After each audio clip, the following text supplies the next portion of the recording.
నమస్తే గురుగారు. అసలు వృషభ రాశి వారు అంటే ఎవరు? సహజంగా ఈ వృషభ రాశికి సంబంధించినటువంటి నక్షత్రాలు కృత్తిక నక్షత్రం 2, 3, 4 అనగా 3 పాదాలు. ఎందుకంటే మొదటి పాదం మేషరాశిలోకి వెళ్ళిపోయింది.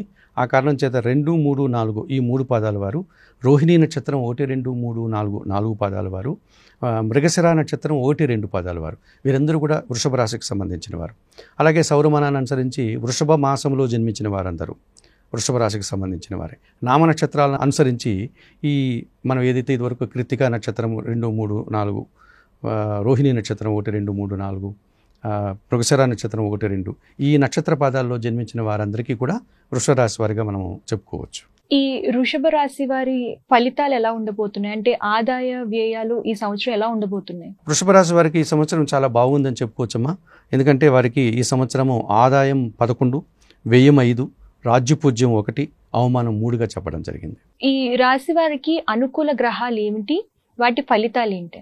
మనకున్నటువంటి ద్వాదశ రాశుల్లో 12 రాశుల్లో ఈ సంవత్సరం వృషభ రాశి వారు కాస్త అదృష్టవంతులను చెప్పుకోవడానికి అవకాశం ఉంది. ఎందుకంటే చాలా గ్రహాలు వారికి అనుకూలంగా సంచరిస్తున్నాయి.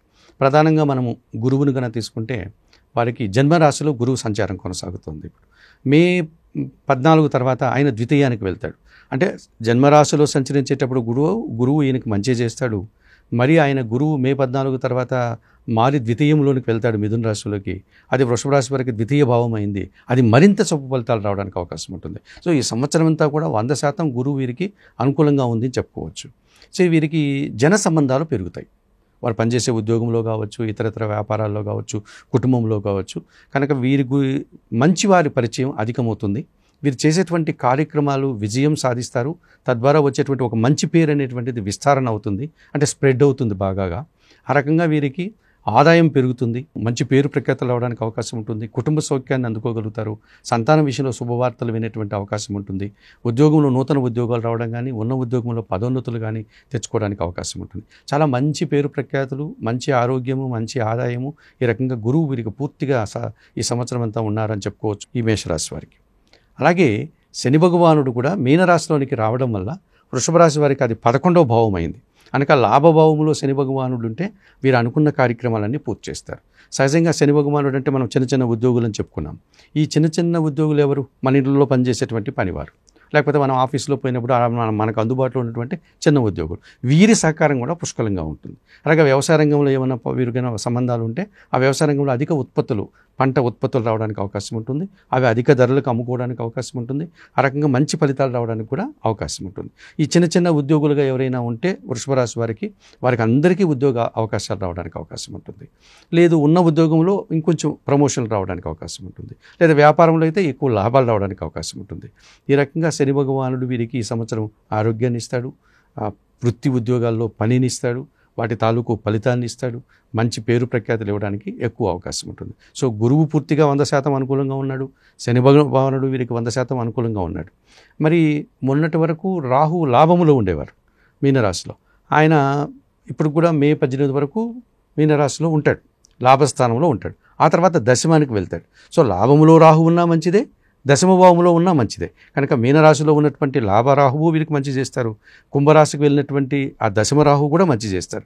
ఎటువంటి మంచి పనులు చేస్తారు అంటే విదేశాలకు వెళ్ళాలనుకుంటే సులభంగా వెళ్ళిపోతారు.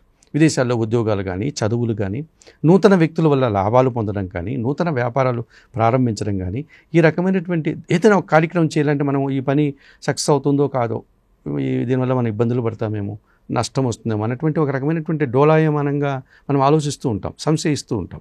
ఆ సంశయం ఉండదు. రాహు అనుకూలంగా ఉంటే ధైర్యంగా ఆ పని చేసేస్తాం.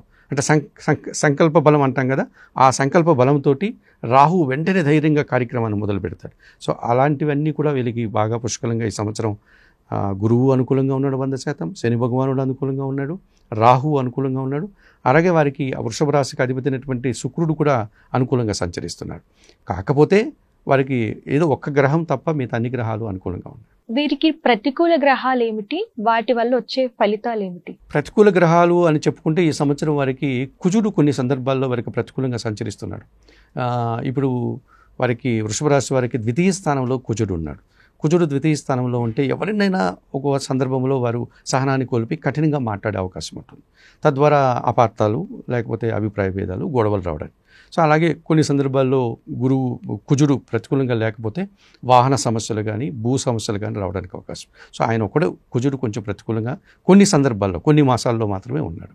ఇక కేతువు ఆయనకి పూర్తిగా ఈ వృషభ రాశి వారికి ప్రతికూలంగా ఉండేటువంటి అవకాశం ఉంది. ఎందుకంటే ఇప్పుడు పంచమలో ఉన్నాడు. మే 18 తర్వాత ఆయన చతుర్థానికి వెళ్తాడు.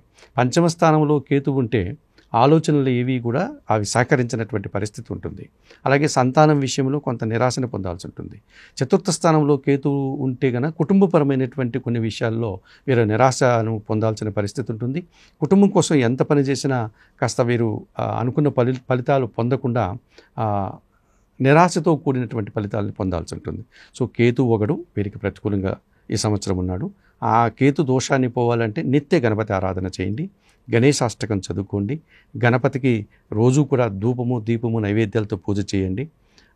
కొన్ని ఉలవలను బాగా ఉడకబెట్టి బెల్లం పొడి కలిపి దాన్ని ఆవులకు ఆహారంగా గన మీరు బుధవారం రోజు గన అందిస్తే ఈ కేతు దోషం నుంచి బయటపడడానికి అవకాశం ఉంటుంది.